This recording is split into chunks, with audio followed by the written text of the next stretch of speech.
Welcome to, Breaking the News Plus. Whew, the week's getting long. It's Thursday night. And joining me tonight to talk politics, as she often does, Amy Koch. I'm going to call Amy a Republican strategist now because I think she is one. She can talk strategy 8 ways to Sunday when it comes to the Republican Party. Hi, Amy. Hey, Jana. Thanks for having me. Absolutely. So I want to talk to you today because there's a little deja vu going on. Scott Jensen has announced he's going to run for governor again, and he's going to run on the Republican ticket, seeking that endorsement. We know Kendall Qualls already in the race, but Scott Jensen's interesting because he ran against Governor Walz last time and he lost. So, yeah, is he the best bet for a rematch for the Republicans? He is not. He's really not. So Dr. Jensen is he's a nice guy, but he even had a fairly detailed op-ed after his loss, where he really took responsibility for it. You know, so he ran last time in 2022, and he underperformed many Republican candidates on the ticket. 2022 should not have been such a bad year for Republicans. It was the midterms for President Biden. There was a lot of opportunities. All four statewide constitutional offices were on the ballot. And what you saw was a big divide when it came to our state auditor candidate, which was largely a generic ballot because nobody knows who the state auditor is or what they do. And the attorney general was our Jim Schultz against Keith Ellison, where you had Jim Schultz lost by less than 1%, like 0.8%. You had our state auditor candidate, the Republican, lose, yes, but by 0.34% or something, like less than half a point. And then you had Scott Jensen lose by 8 or 9 points. And frankly, he didn't even have to win. Had he just kept it close, right? 4 or 5 points, 3 or 4 points, you'd have kicked those GOP statewide candidates, those others, over the line. But he severely underperformed, and his campaign was not good. And, I guess, we'll see, because he's running. Has his mode of operation changed? Has he learned? Sometimes you learn a lot more from defeat than victory.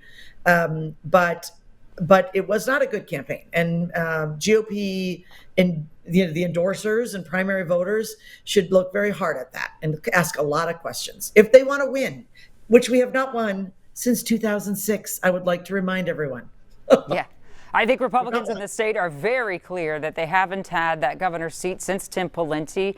And if there's momentum from the last presidential, take it and find the right candidate. But Scott Jensen, even in a rematch, in your opinion, isn't the right one. No. And we've also got Kendall Qualls running, who also ran the last time around, and he ran against Dr. Jensen for an endorsement, did not win. Again, we'll see how he runs the race this time. I'm not opposed to people running again, but I want to see something different. And you're right, Janet, like, for Republicans, this is a moment and a real opportunity. Not only, has Governor Walz really been out there on a national level and taken some real hits, but he's running for a third term. And that's not been done. No one has ever served 3 terms as Minnesota's governor. It's not a requirement, but Constitution. But it's, what Minnesotans are, right? We're just all about fairness. We're all about, you've had your 8 years, time to move along. And I do think there will be some sentiment there. Rudy Perpich, incredibly popular governor, did not serve 3 terms. Governor Pawlenty, also quite popular, ran for a third term, did not win even the endorsement. Minnesota's just kind of in general are a 2-term kind of governor state. So there's opportunity. Yeah, a huge opportunity. So it begs the question, who is the ideal candidate for governor on the Republican ticket in the state of Minnesota? Who do you say? Well, of course, it's time for a woman. I'll say that always. We've never had a woman governor. I think that so often a lot of these firsts for women actually come from the Republican Party, and we should be proud of that. I was the first woman Senate Majority Leader in the history of the state, and that was Republicans. And so I'd love to see a pick like that. I think there are multiple candidates out there that could fill that bill. But the other thing that's tough is we've had 20 years of in the wilderness, if you will. And it's hard to build a bench, and particularly statewide bench, without that. So you're not going to say Speaker Demuth? Well, I love Speaker Demuth, but here's my thing with that. I love it. But also, she's only had a couple years at Speaker, and I love her at Speaker as well. We need strong leadership in the House. It's a 67, well, 66 now, but likely 67-67 split. It's going to be a tough election year for the House, and she's an outstanding leader. So, sometimes I think because we have we have a small bench, we want to move people up so quickly. And I just want to be cognizant of that, right? We have a couple of very key positions on a statewide level, and she is already occupying one of them. But outstanding candidate for sure. I also heard something about potentially Secretary Hegseth looking at a race, but I don't know. Yeah, What are you breaking the news on the Plus? What are you talking about? Well, it's breaking the news. I don't know. I heard today, and I was like, what is that about? So I'm looking at, it was, I don't know if that's I know he's got a place in Tennessee too, so it may not even be Minnesota. But there's a lot of opportunity here if he's thinking about it, and he has run here before. So he's from the East. He's from the East Metro. Yeah. Right. But what does he run for in state? He ran for U.S. Senate. Right. Oh, that's right. That's right. Yeah. Yes, he did. So he's been on the statewide ballot here in Minnesota, he ran in a primary. But yeah. When do people really have to say? I mean, the governor's a little bit different. Governor Walz, I'm speaking of now, because he already holds the office. So it's not a lot of runway that he's got to go through to say, I'm running for governor. When does somebody, let's just use Demuth as an example. If she were going to run, when does that shoe have to drop? When do you have to announce? Well, right. The other advantage is the governor's got a campaign that's up and running and raising funds. And so it's not only name ID, which any Republican will struggle with more, but it's money raised. And the governor's got, I'm sure well over $1 million banked, and he can continue to raise right now. So right now, anybody who will run, save for Kendall Qualls and Scott Jensen, are not able to even raise money. And it takes a long runway, at least I would say, to reasonably be in and raise the amount of money you need, and this would be stretching it, would be this fall. I would advise anyone, hey, you really need to get in September, October. Okay, so before that 1 year marker from November, you need at least a Definitely. I did run a U.S. Senate race in 2018 with Senator Housley. It was a special for the seat that was vacated by Al Franken. And we raised $5 million, which was a good amount. And we did not start until the very last, basically the weekend between Christmas and New Year. And so it can be done. And that's a big number. Senator Housley she's a good fundraiser, but it's a tremendous work. And I wouldn't recommend it. I would say start earlier. Right. And it feels like as the years go by, people think, oh, it's a year away. And a year is not long when we're talking about these big races. Nothing. And you have got to get your name ID out there. You have got to be going to events, being on media, getting that press, working the delegates. Are you going for the endorsement? Are you also running in a primary? A lot of decisions to be made. And by the way, the BPOU or the small local precinct caucuses are going to be happening in February. Wow. That's really around the corner. Because Dr. Jensen ran the last time, does he already have that name recognition, or is his name recognition not a net positive to you? He's got more. There is something to that. That's definitely, it's got to be an asset in the column. But there's also a tremendous amount of, things that were said, political campaigns that were used, campaigns that were used against him, statements that were used against him that, of course, will be brought out again. Right. I mean, so that's the advantage and the disadvantage. He has name ID, but he's got some negative connotations with it as well, as you said.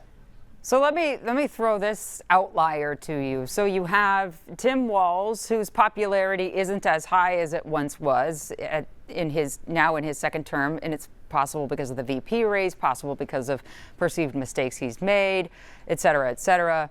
You don't have a Republican really shining through at the moment, in your opinion. Is this the kind of gubernatorial election, and you have the governor going for a third term that no one's ever run, if he goes, is this the type of election that could foster in that third party candidate that would have a real shot? Interesting, right? Well, so what does Elon has his America Party? Well, first of all, Minnesota's not opposed to a third party. Just ask Governor Ventura. We're definitely a state that kind of goes a different way, and I think um, there's a lot of dissension on both sides of the aisle with sort of the extremes of their party. And there's this huge kind of swath of people in the middle that are looking for something. But being viable as a third party is incredibly difficult. It takes almost a celebrity status or, just really a lot of money. Because the process is set up, and people hate this, right? But they're just the endorsing conventions, the debates, everything is set up for this kind of mano a mano, Democrat versus Republican, red versus blue setup, and it's hard for a third party candidate. But never say never. Again, in Minnesota, we love to take another route. Tell me that when I don't recall this, when Dr. Jensen got the Republican endorsement to run the last time, was it close? Oh, it was very close. That was the other thing. It was. I can't remember how many ballots that the Republican convention went, but it went many ballots. I don't, and I believe Kendall Qualls was up for a good portion of that, but there was a third candidate in there, and then eventually that third candidate threw their support behind Jensen, and that sort of pushed his numbers up. But no, it was a very close kind of back and forth endorsing convention.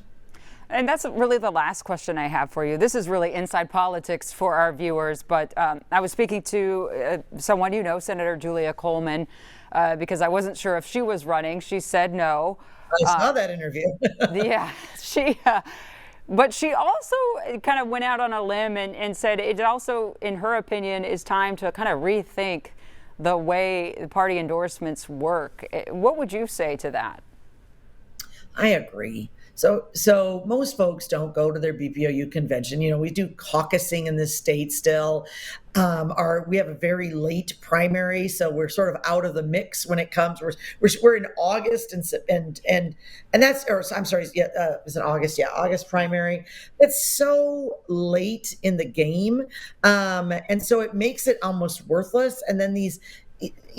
Look, I came up through the convention system. I was often a delegate, but it's just a little bit outdated. I had so many people that showed up for precinct caucuses thinking they were voting as in a primary.